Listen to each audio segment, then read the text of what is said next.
In this guide, I'm going to show you how you can see comments on YouTube. But before we do get into this guide, make sure to like the video and subscribe to the channel with all notifications on. It really does help the channel and it lets us know that you want more content like this. We'd greatly appreciate it. And if at any point throughout this guide you did have any questions, just ask them down in the comment section below and we could help you out further. I'm going to be doing my best to reply to every single comment down there. First things first, what you need to do is update the YouTube app. So open up either the App Store or the Google Play Store, search for YouTube, and if you see an update button, tap it and install the latest version. From here, go ahead and tap on your profile icon down in the bottom right once you're back on YouTube, and then select the settings gear up in the top right. And in this section, what you're going to want to do is go to settings in general, and just make sure that restricted mode is turned off. Restricted mode can sometimes hide videos and also limit certain comments. If comments are still not showing, go ahead and reset the YouTube app. So back out of YouTube, open up the settings app on your device and then go to the general tab just like so.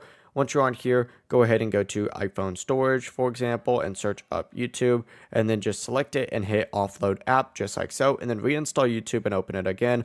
On Android, clear the cache, delete the app if needed, and reinstall it. And then when you open up the video again, your comments should be working. That's the full process. It really is as simple as that. If you guys had any questions, ask them down in the comment section below, and we can help you out further. I'm going to be doing my best to reply to every single comment down there. Before you do leave this guide, make sure to like the video and subscribe to the channel with all notifications on. It really does help us out and it lets us know that you want more content. Have a great rest of your day though. Peace.